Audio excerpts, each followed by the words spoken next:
रामकृष्ण हरी महाराज रामकृष्ण हरी. मावळ तालुका दिंडी समाज संत ज्ञानेश्वर माऊलींच्या रथाच्या पाठीमागे 39 नंबरचा दिंडी आहे आपली. हो हो. तर आपण साधारणतः किती वर्षापासून दिंडीमध्ये असतात? 39 वर्षे मी दिंडीमध्ये चालत होतो. काही दिवस 13 वर्षे अध्यक्ष होतो अध्यक्ष. आणि आता सल्लागार म्हणून काम करतोय. हो पुढं येऊन या ठिकाणी तंबूची व्यवस्था करतो हो आणि दिंडीत खूप आनंद आहे.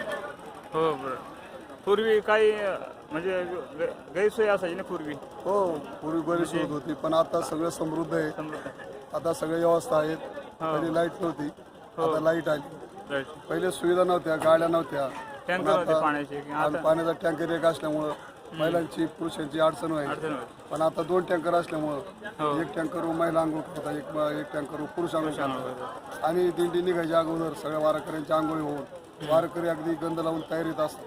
हो. आणि आपल्या दिंडीच्या वतीने 3-4 ठिकाणी काही जागेची पण व्यवस्था केलेली ना. जागा घेऊन किंवा वारकऱ्यांची गैरसोय होऊ नये किंवा काय. आपण काय करतो, जी वारकऱ्यातूनच म्हणजे तालुक्यातून 1000 रुपयाप्रमाणे जे पंक्तीचे पैसे येतात आणि 600 रुपये फक्त आपली विषय. तसं पाहिलं तर दुसऱ्या दिंड्यांमध्ये 3-3, 4-4 हजारापर्यंत विषय. पण आपला तालुका एवढा समृद्ध आहे आणि जे अन्नदाते त्याच्याकडून आपल्याला प्रत्येकी 1000 रुपये मिळतात. जवळ 2,500-3 हजार पंक्ती असल्यामुळे त्या लोकांचं जे वारकऱ्यांचे जे पैसे आहेत ते आपण 1000 न घेता फक्त 600 रुपये घेतो. कारण वारकरी हा सुखी राहायला पाहिजे, वारकरी समाधानी राहायला पाहिजे आणि वारकऱ्याला शांतता मिळली पाहिजे. या दृष्टीने आपण फक्त त्यांचं 600 रुपये घेतो. आणि आळंदी ते पंढरपूर 600, त्याच्यानंतर लोणंद ते असं 500, असं 400, 300 असे कमी 100-100 रुपये कमी होतात. आखरीनंतर फक्त 200 रुपये वारकऱ्याचे घेतो. आणि असं करताना सुद्धा आपण जवळजवळ 20 ते 25 लाख रुपये शिल्लक असतात आपण वारी करून. आणि त्या पैशामध्ये आपण जवळजवळ आळंदी ते बीड बंडी शेगाव इथे 20 गुंठे जागा घेतली. त्यानंतर माळशिरसला 1 एकर जागा घेतली, लोणंदला अर्धा एकर घेतलेली आणि गेल्या वर्षी परळला 1 एकर घेतली. अशी आपली प्रॉपर्टी दिंडी समाजाची भरपूर झालेली आहे त्या मान्य. हो, मग त्याच्यामुळं आपल्या वारकऱ्यांची गैरसोय होत नाही काय नाही. आणि अजून काही ठिकाणी प्रयत्न चालू आहेत ना. हो हो. वारकऱ्यांच्या आमच्या दृष्टीनं सगळ्या कमिटीच्या दृष्टीनं अशी इच्छा आहे का प्रत्येक ठिकाणी आपला जो मुक्काम आहे त्या ठिकाणी आपली स्वतःची जागा झाली पाहिजे. कारण काय होते, आता प्रत्येक ठिकाणी दिंड्या वाढत चालल्या आणि दिंड्या वाढल्यामुळे जागा मिळत नाही. ज्या जागेवर आपण उतरत होतो त्या ठिकाणी आता खूप डेव्हलप झाले आणि डेव्हलप झाल्यामुळं कामं झालेली आहेत. आणि ज्या ठिकाणी कामं झाली त्या ठिकाणी आपल्याला दिंडीला उतरता येत नाही. दुसरं असं की काही मालकांनी ज्या ठिकाणी उतरत होतो त्या जागा विकून टाकलेल्या, तिथं उतरता येत नाही. असं गेल्या काही वर्षापूर्वी आपण एक ठिकाणी एक गावामध्ये 4-4, 5-5 ठिकाणी प्रत्येक वर्षाला उतरतो. आणि हे लक्षात घेता सगळ्या कमिटीनं निर्णय घेऊन तो आपल्याला जागाच घ्यायची. आम्ही सगळं काम मागं टाकून एक जागा खरेदी करण्याचा प्रयत्न केला. तर आतापर्यंत माऊलीच्या कृपेने आपल्याकडे 4 जागा पूर्ण आपल्या संस्थेच्या झालेल्या आहेत. बरोबर. हे चांगले म्हणजे प्रगतीच्या दृष्टीने खूपच चांगले. खूप चांगलं झालं. साधारणतः लहान 8 ते 10 वर्षाच्या मुलापासून 80 वर्षाच्या वारकऱ्यापर्यंत आपल्याकडे सगळे वारकरी त्याच्यामध्ये हो असतात. हो. आळंदीला आहे ना, आळंदीला कार्तिकेला जवळजवळ 5000 लोकसंख्या आपल्या आळंदीला असते. आपली तुकाराम महाराज झाडा घालून जी दिंडी निघते तो कार्तिकेचा सोहळा अगदी नवर्णनासारखा आहे, नवर्णन करण्यासारखा आहे.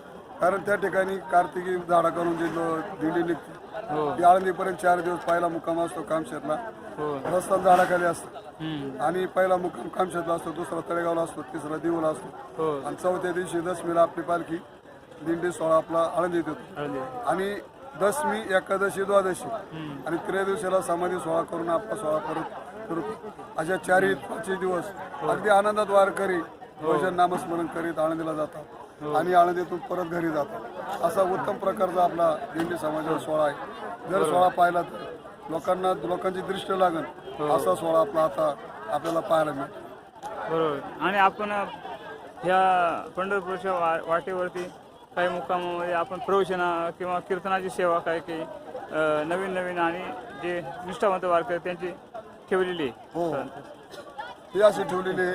आता आम्ही पुढे चालतो. आम्ही जरी प्रवचन कीर्तन करत असलो तरी मी पायाने चालत नाही. त्याच्यामुळं जे वारकरी पायाने चालतात त्यांच्या सेवा ठेवलेल्या आहेत, त्यांनाच आम्ही अधिकार दिले का तुम्हाला कोणाची सेवा ठेवायची, तुम्ही त्याची तुमच्यातच विचार करून सेवा ठेवा. त्याच्यामुळे ज्या ठिकाणी आपल्याला वेळ मिळते त्या ठिकाणी आपली एक कोणाची जरी प्रवचनाची सेवा होती आणि सगळ्या आनंद लुटतो, सगळ्यांना नामस्मरण ऐकतो. हो बरोबर. चला आपलं दिंडीचं चांगल्या प्रकारे प्रगती होत अशीच उत्तरोत्तर प्रगती हो अशी म्हणजे पांडुरंगाच्या चरणी प्रार्थना करतो. चला आता ह्या दिंडीच्या पाठीमागं वैकुंठवासी हरिभक्ती परायण आपल्या सर्वांचे गुरुवारी किसन बाबा शेट्टी, त्याचबरोबर वैकुंठवासी काशीनाथ बाबा भोसले गेले तिकडे बरं ईश्वरी होती, राहिले त्या कीर्ती जगामध्ये. ते गेले पण त्यांची कीर्ती ही अखंड राहिलेली, त्यांच्या रूपाने आम्हाला ती सेवा करायला मिळते. आमचं आम्ही भाग्य समजतो. बरोबर. चला आपण प्रतिक्रिया द्यावं, आपलं हार्दिक आभार मानतो. आपलं नाव काय? माझं नाव रोहिदास सोनू धनवे, माजी अध्यक्ष आणि विद्यमान सल्लागार. हो हो. ठीक आहे, थँक्यू.